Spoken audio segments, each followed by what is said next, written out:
नमस्ते दोस्तों। आज हम शिफ्ट 4 सीरीज सी के साइंस के क्वेश्चन के आंसर्स देखेंगे। तो देखते हैं साइंस के क्वेश्चंस कौन से स्टार्ट है। मैथ साइंस के क्वेश्चन स्टार्ट है पेज नंबर 65 से। तो चलिए पेज नंबर 65 पर चलते हैं।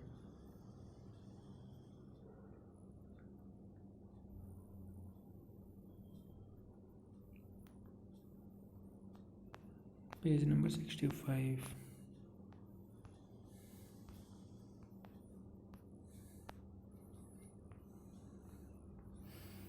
साइंस के क्वेश्चंस पेज नंबर 120 से, क्वेश्चन नंबर 120 से स्टार्ट है। 120 नहीं 120 तो मैथमेटिक्स का है। क्वेश्चन नंबर 121 से। क्वेश्चन नंबर 121, किस समूह में एक कोशिकीय यूकेरियोटिक जीव सम्मिलित किए जाते हैं? तो इसका आंसर होगा option number B, Protista. Question number 122, निषेचन के पश्चात एक विकसित व परिपक्व अंडाशय को कहते हैं? परिपक्व अंडाशय को कहते हैं फल, fruit. Option number C. Question number 123, प्रकाश संश्लेषण के लिए क्या आवश्यक नहीं है? प्रकाश संश्लेषण के लिए आवश्यक ऑप्शन नंबर ए, सूर्य का प्रकाश होता है। Option number B, carbon dioxide भी जरूरी होती है। ऑप्शन नंबर सी, क्लोरोफिल के कारण ही तो बनता है। ऑप्शन नंबर डी, ऑक्सीजन नहीं। ऑप्शन नंबर डी इसका सही आंसर होगा। क्वेश्चन नंबर 124, पौधों में श्वसन के दौरान ग्लूकोज का पायरुविक अम्ल में विघटन कहलाता है? तो option number C, glycolysis. Question number 125, सर्वप्रथम गोल्जी उपकरण को किसने वर्णित किया? तो सर्वप्रथम जो गोल्जी उपकरण है उनके नाम में भी गोल्जी आता है, तो इसका ऑप्शन देखिए आप कौन सा है। Option number C, Camillo Golgi. Question number 126, कौन से जीवाणु में मानव से काली खांसी रोग होता है? तो काली खांसी रोग होता है बोर्डिटेला पर्टुसिस से। ऑप्शन नंबर ए। क्वेश्चन नंबर 126 का आंसर होगा ऑप्शन नंबर ए। क्वेश्चन नंबर 127, मानव त्वचा में श्वेत ग्रंथियां जो होती है वो किस प्रकार की होती है? श्वेत ग्रंथियां होती है sweat gland. Option number C, eccrine प्रकार की होती है। क्वेश्चन नंबर 128, विटामिन डी की कमी से होने वाला रोग है? विटामिन डी की कमी से होने वाला रोग है ऑप्शन नंबर डी, रिकेट्स।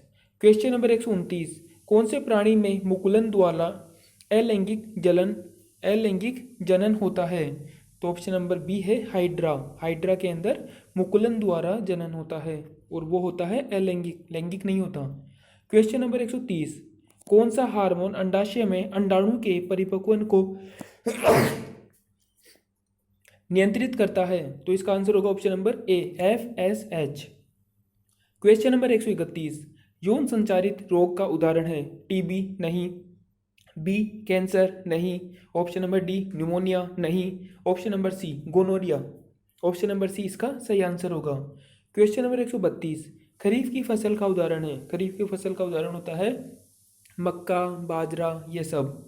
तो ऑप्शन नंबर सी इसका सही आंसर होगा, मक्का, जो कि एक खरीफ की फसल है। क्वेश्चन नंबर 133, निम्नलिखित में से कौन सी सबसे प्राचीन शिक्षण विधि है? तो ऑप्शन नंबर ए इसका सही आंसर है, स्मृति विधि। क्योंकि प्राचीन समय में हमारे पास कोई भी लिखित सामग्री नहीं होती थी, कोई भी टीवी या कंप्यूटर नहीं होते थे जिनमें हम अपनी जो लिखित सामग्री है उसको सुरक्षित रख पाएँ। तो प्राचीन समय के अंदर स्मृति के आधार पर ही विद्यार्थियों को, अधिगमकर्ता को शिक्षण प्रदान किया जाता था। तो स्मृति विधि प्राचीन काल की सबसे प्राचीनतम विधि है, जिसमें गुरुजनों के पास में विद्यार्थी पढ़ने के लिए जाया करते थे और जो शिक्षक के मन में होता था, स्मृति में होता था, वही वो उन्हें समझाता था। क्वेश्चन नंबर 134, सतत एवं व्यापक मूल्यांकन में व्यापक मूल्यांकन का तात्पर्य है? व्यापक मूल्यांकन का तात्पर्य होता है सभी क्षेत्रों का मूल्यांकन। तो कौन सा है इसमें देखिए। ऑप्शन नंबर ए, शैक्षिक क्षेत्र का मूल्यांकन। ऑप्शन नंबर बी, सह शैक्षिक क्षेत्र का मूल्यांकन। दोनों हो सकते हैं, तो देखिए दोनों कौन से ऑप्शन में है। ऑप्शन नंबर सी, शैक्षिक एवं सह शैक्षिक क्षेत्र का मूल्यांकन। तो ऑप्शन नंबर सी इसका सही आंसर होगा। क्वेश्चन नंबर 135, कौन सी शिक्षण सहायक सामग्री दृश्य उपकरण में सम्मिलित नहीं है? तो ग्रामोफोन जो है ऑप्शन नंबर डी, ये दृश्य उपकरण नहीं है, ये श्रव्य उपकरण है। तो ऑप्शन नंबर डी 135 का सही सवाल का जवाब होगा। क्वेश्चन नंबर 136, एक बल F किसी क्षेत्र पर लग रहा है, यदि बल को दुगुना तथा क्षेत्र को आधा कर दे तो परिणामी दाब प्रारंभिक दाब का होगा। तो इसमें फॉर्मूला काम आएगा P बराबर F अपॉन A। F को आपने 2F किया और A को आपने A/2 किया, तो जो नीचे का 2 था वो ऊपर आया और ऊपर का 2 था वो आपस में मल्टीप्लाई होकर के 2 × 2 4 हो गया, और 4F अपॉन A, और F अपॉन A जो था वो पहले वाला दाब था, तो मतलब प्राचीन दाब का 4, पहले वाले दाब का 4 गुना अब दाब हो गया। तो आंसर होगा ऑप्शन नंबर डी, चौगुना हो गया। क्वेश्चन नंबर 137, लकड़ी की चम्मच को आइसक्रीम के प्याले में डुबोया जाता है, इसका दूसरा सिरा क्या करेगा? समन प्रक्रिया के कारण ठंडा हो जाएगा, विकिरण प्रक्रिया के कारण ठंडा हो जाएगा, चालन प्रक्रिया के कारण ठंडा हो जाएगा, या ठंडा नहीं होगा। अब आप में से कुछ लोग सोच रहे होंगे कि इसका एक सिरा ठंडा तो होना चाहिए, लेकिन एनसीईआरटी में दिया गया है कि लकड़ी को कुचालक बताया गया है, इस वजह से वो ठंडा नहीं माना गया। ऑप्शन नंबर डी इसका सही आंसर होगा। क्वेश्चन नंबर 138, समतल दर्पण द्वारा बनाया गया प्रतिबिंब होता है।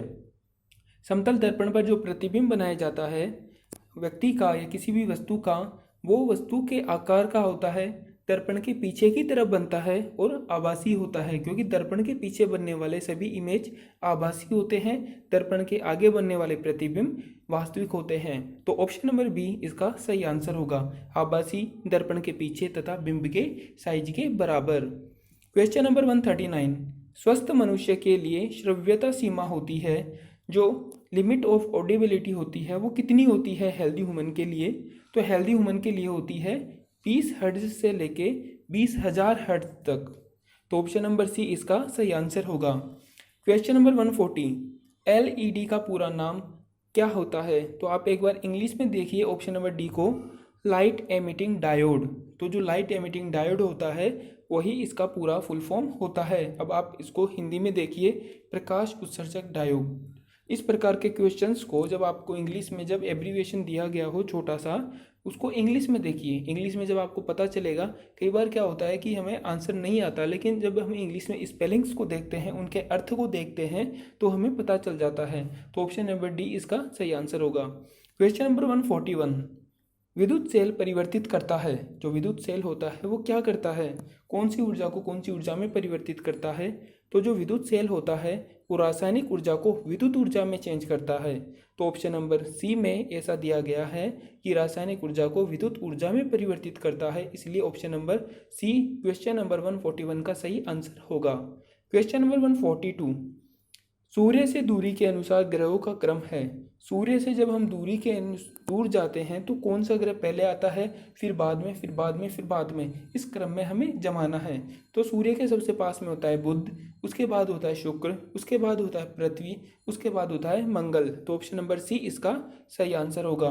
क्वेश्चन नंबर 143, निम्नलिखित में से कौन सा एक अच्छे परीक्षण का मापदंड नहीं है? तो अच्छे परीक्षण का मापदंड नहीं है, नेगेटिव बताना है। तो जो पॉजिटिव वाले आंसर हैं उन्हें आप क्रॉस करते जाएं तो लास्ट में बच जाएगा सही आंसर आपका, जो कि नेगेटिव होगा। ऑप्शन नंबर ए विश्वसनीयता होनी चाहिए, पॉजिटिव है। ऑप्शन नंबर बी वैधता, वैध भी होना चाहिए। ऑप्शन नंबर सी वस्तुनिष्ठता, वस्तुनिष्ठ भी होना चाहिए। ऑप्शन नंबर डी व्यक्तिपरकता, व्यक्तिपरकता बाकी ऑप्शन के मुकाबले कमज़ोर है, इसलिए हम ऑप्शन नंबर डी की तरफ जाएंगे।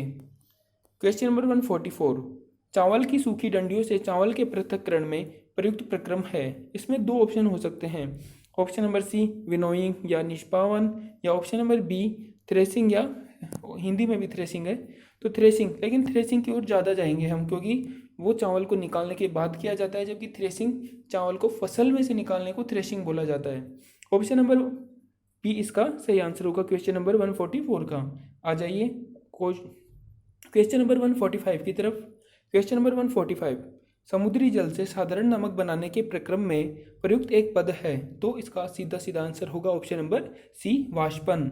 क्वेश्चन नंबर 146, चींटी के काटने के प्रभाव को उदासीन करने के लिए त्वचा पर लगाए जाने वाले कैलेमाइन विलयन में उपस्थित रासायनिक पदार्थ है। तो जो कैलेमाइन विलयन होता है उसमें कौन सा रासायनिक पदार्थ होता है जिसकी वजह से चींटी के काटने का प्रभाव जो होता है उदासीन हो जाता है? तो option number C sodium carbonate इसका सही आंसर होगा। क्वेश्चन नंबर 147, अम्ल वर्षा के लिए उत्तरदायी ऑक्साइड है, तो जब अम्ल वर्षा होती है उसके लिए जो सल्फर डाइऑक्साइड होता है वही उत्तरदायी ऑक्साइड होता है मैक्सिमम। तो ऑप्शन नंबर सी SO2 इसका सही आंसर होगा। क्वेश्चन नंबर 148, थर्मोसेटिंग प्लास्टिक का युग्म है। थर्मोसेटिंग प्लास्टिक का मतलब होता है कि वो प्लास्टिक जिसका ताप का प्रभाव कम हो या फिर नगण्य हो, तो ऐसा होता है ऑप्शन नंबर डी बेकेलाइट व मेलामाइन में। तो क्वेश्चन नंबर 148 का आंसर होगा option number D. Question number 149, kilogram joule इकाई में सर्वाधिक ऊष्मा वाला ईंधन है, तो जो सर्वाधिक ऊष्मा वाला ईंधन होता है वो सबसे ज़्यादा हाइड्रोजन है। ऑप्शन में जो दे रखा है उनमें से हाइड्रोजन सबसे ज़्यादा है, तो ऑप्शन नंबर डी इसका सही आंसर होगा। क्वेश्चन नंबर 150, एक विद्यार्थी द्वारा प्रयोगशाला में प्रयोग किए गए जाने वाले शिक्षण साधन का प्रकार है श्रव्य साधन, दृश्य साधन, श्रव्य दृश्य साधन, ऑप्शन नंबर डी क्रियात्मक साधन। अब इसको कई बार क्या होता है हिंदी में नहीं समझ में आता, इंग्लिश में देखिए ऑप्शन नंबर डी दे रहेगा एक्टिविटी एड। जब हम प्रयोगशाला में जाएंगे तो एक्टिविटी करेंगे, तो एक्टिविटी करने के लिए हमें एक्टिविटी एड की जरूरत होगी, तो एक्टिविटी एड इसका सही आंसर होगा। ऑप्शन नंबर डी 150 का सही आंसर होगा। Thank you.